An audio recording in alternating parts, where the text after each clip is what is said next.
اللہ وبرکاتہ۔ الحمد للہ رب العالمین والصلاة والسلام علی اشرف الانبیاء والمرسلین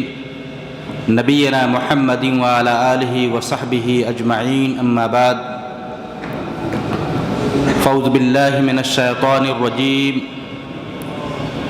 یا ایہا الذین آمنوا اطیعوا اللہ واطیعوا الرسول ولا تبطلوا اعمالکم۔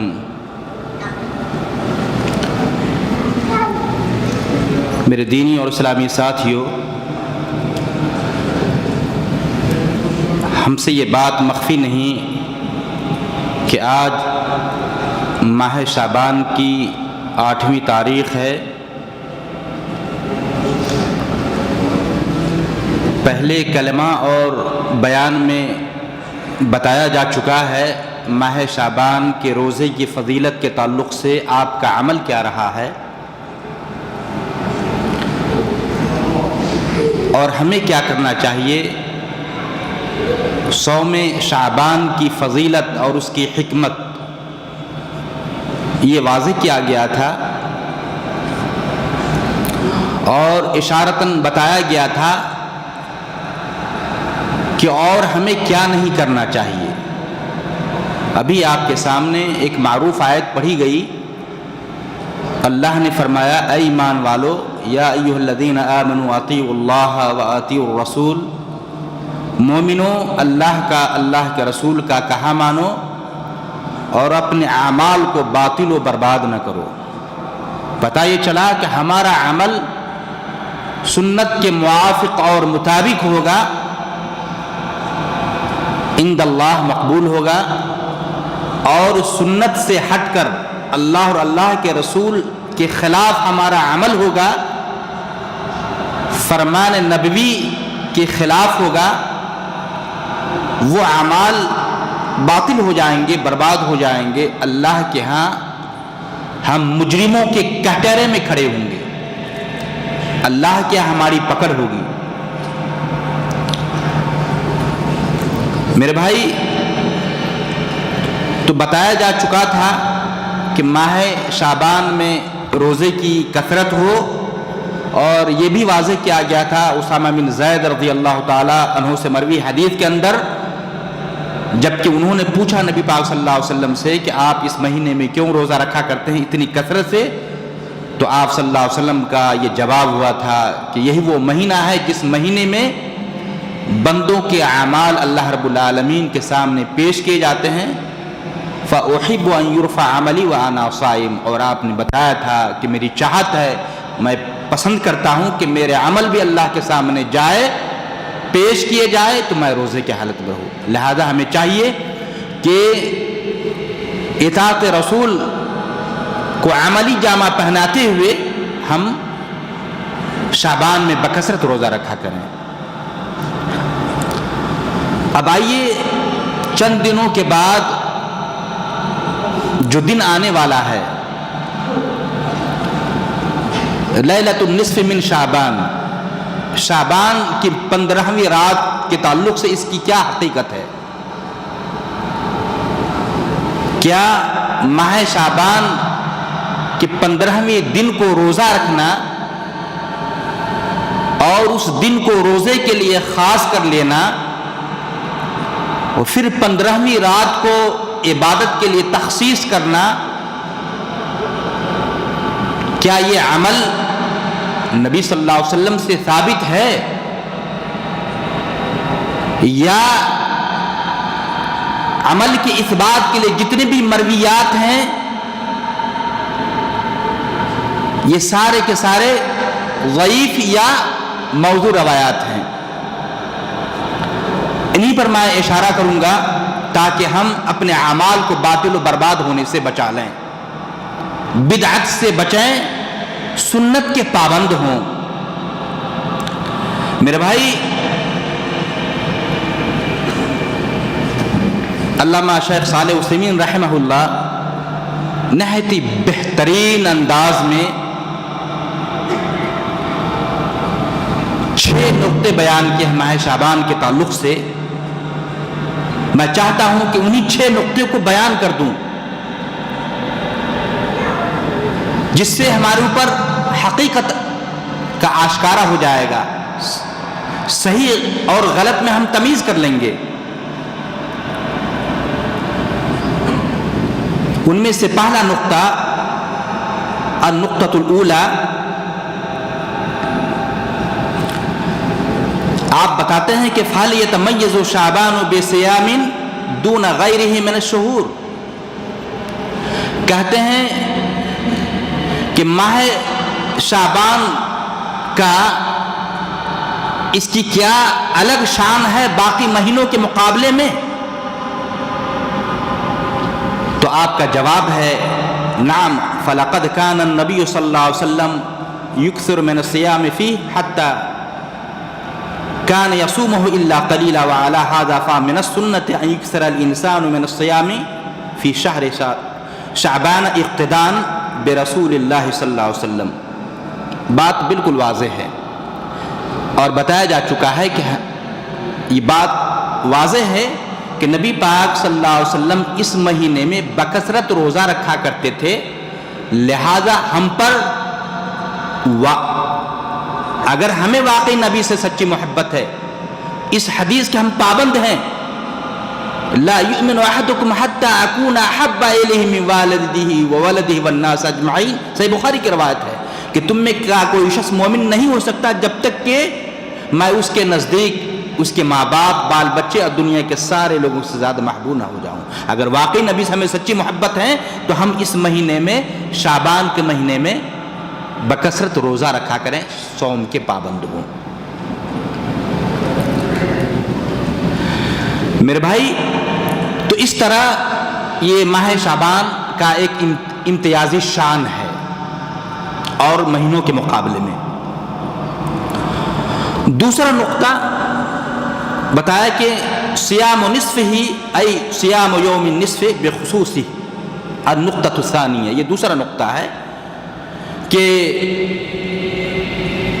ماہ شعبان کے 15ویں دن کو، شعبان کو 15ویں تاریخ میں دن کو روزہ رکھنا کیا شرعاً یہ ثابت ہے؟ آپ صلی اللہ علیہ وسلم نے خاص کر 15ویں شعبان کا روزہ رکھا اور پھر اس کے بارے میں ترغیب دی ہے، یہ کیا اس قسم کے تعلق سے یا ماہ شعبان کے اندر 15ویں تاریخ کو روزے کے تعلق سے آپ صلی اللہ علیہ وسلم سے کوئی حدیث وارد ہے؟ یہ دوسرا نقطہ ہے۔ آپ کا جواب ہے شیخ صالح عثیمین رحمہ اللہ کا، فَهَذَا وَرَدَتْ فِيهِ أَحَادِيثٌ ضَعِيفَةٌ لَا تَصِحُّ عَنِ النَّبِيِّ صلی اللہ علیہ وسلم وَلَا يُعْمَلُ بِهَا لِأَنَّ كُلَّ شَيْءٍ لَمْ يَثْبُتْ عَنْ رَسُولِ اللَّهِ صلی اللہ علیہ وسلم فَإِنَّهُ لَا يَجُوزُ لِلْإِنسَانِ أَن يَتَعَبَّدَ بِهِ لِلَّهِ وعلى هذا فلا يصام يوم النصف من شعبان بخصوص لأن ذلك لم يرد عن رسول الله صلی اللہ علیہ وسلم وما لم يرد فإنه بدعة۔ آپ رحمہ اللہ بتاتے ہیں، شیخ صالح عثیمین رحمہ اللہ کا کہتے ہیں کہ 15ویں تاریخ یعنی شعبان کی 15ویں تاریخ کو دن میں روزے کے تعلق سے جتنی بھی روایت ہے، یہ ساری کی ساری روایات، ساری حدیثیں ضعیف ہیں۔ ساری حدیثیں کیا ہیں؟ ضعیف ہیں، کمزور ہیں، قابل حجت نہیں ہے، عمل کے لائق نہیں ہیں۔ تو آپ بتاتے ہیں کہ فلا یصام یوم النصف من شعبان، لہذا خاص کر کے خصوصیت کے ساتھ شعبان کی 15ویں تاریخ کو روزہ نہ رکھا جائے۔ آج ہمارے یہاں 1 شعبان، 2 شعبان، 3 شعبان یا 15ویں تاریخ سے پہلے روزہ نہیں رکھتے ہیں، اور جب وہ تاریخ آئے گی 15ویں تاریخ، اس تاریخ میں ہی روزہ رکھتے ہیں۔ میرے بھائی، جبکہ نبی پاک صلی اللہ علیہ وسلم سے خصوصیت کے ساتھ شعبان کی 15ویں تاریخ کو روزہ رکھنا یہ ثابت نہیں ہے کہ آپ نے اس کی فضیلت بھی بیان کی ہو۔ پتہ یہ چلا کہ جب نبی پاک صلی اللہ علیہ وسلم سے اس تعلق سے کوئی تخصیص عمل ثابت نہیں ہے تو آپ بتاتے ہیں کہ وَمَا لَمْ يَرِدْ فَإِنَّهُ بِدْعَةٌ، جب اس تعلق سے وارد نہیں ہے تو وہ کیا ہوگی؟ بدعت۔ جب ہم بدعت والا عمل کریں گے، اللہ نے فرمایا یا الذین آمنوا اطیعوا اللہ واطیعوا الرسول ولا تبطلوا اعمالکم، اگر اللہ اور اللہ کے رسول کے خلاف ہمارا عمل ہوگا، ہمارے اعمال باطل اور برباد ہو جائیں گے۔ لہذا 15ویں تاریخ کو روزے کے لیے خاص کر لینا اور اسی دن کو روزہ رکھنا یہ سنت نہیں، کیا ہوگا بھائی؟ بدعت، ہماری پکڑ ہوگی اللہ کے ہاں۔ اس لیے کہ 15ویں تاریخ کی مناسبت سے روزے کے تعلق کی فضیلت پر مشتمل جتنی بھی احادیث ہیں، آپ رحمہ اللہ شیخ صالح العثیمین بتاتے ہیں کہ سارے کے سارے ضعیف روایات ہیں، قابل حجت نہیں ہیں، لہذا بچا جائے۔ النقطۃ الثالثہ، تیسرا نقطہ، فضل لیلۃ النصف من، کہتے ہیں کہ شعبان کی 15ویں رات کو جسے ہم لوگ کیا کہتے ہیں بھائی؟ شب برات، برات والی رات، اس تعلق سے رات کو جاگنا، 15ویں رات کو جاگنا، عبادت کرنا، قیام کرنا کہاں تک درست ہے؟ آپ کا جواب ہے وَهَذَا أَيْضًا فِي أَحَادِيثٌ ضَعِيفَةٌ لَا تَصِحُّ عَنِ النَّبِيِّ صلی اللہ علیہ وسلم وعلى هذا فليلة النصف من شعبان كليلة النصف من رجب او من ربيع او من جمادى او من غیرہن۔ کہتے ہیں کہ شعبان، 15ویں شعبان کی رات عام راتوں کی طرح ہے، جیسے رجب کی 15ویں رات ہے، ربیع الاول کی 15ویں رات ہے، جمادی الاول اور آخر کے 15ویں رات ہے، ویسے ہی عام رات ہے شعبان کی 15ویں رات۔ لہذا شعبان کی 15ویں رات کے لیے عبادت کے لیے خاص کرنا یہ درست نہیں ہے۔ آ رہی بات سمجھ میں؟ اچھا، اور جتنے بھی احادیث اس میں وارد ہیں یہ ساری کی ساری ضعیف روایات ہیں۔ میرے بھائی آگے النقطۃ الرابعہ، چوتھا نقطہ شیخ صالح العثیمین رحمہ اللہ بیان کرتے ہیں، وہ اس طرح سے کہ 15ویں رات کو قیام کے لیے تخصیص کرنا کہاں تک درست ہے بھائی؟ کہ رات کو ہم اب بتایا جاتے ہیں 14 رکعت نماز پڑھتے ہیں 15ویں رات کو، شعبان کی 15ویں رات میں 14 رکعت نماز پڑھتے ہیں، اور پھر بہت ساری ایسی روایات ہیں جو بالکل ضعیف بلکہ موضوع کے حد تک ہے۔ ایک روایت آتی ہے 15ویں رات کے تعلق سے جسے علامہ البانی رحمہ اللہ نے حسن کے درجے میں رکھا ہے، اور کہتے ہیں کہ اللہ تعالیٰ اپنے مخلوق میں سارے لوگوں کے گناہوں کی مغفرت کر دیتا ہے الا لمشرک وہ مشاہین کا لفظ آیا ہے کہ جو مشرک ہوتا ہے اس کے گناہوں کی مغفرت نہیں کرتا ہے، یا جن کے دلوں میں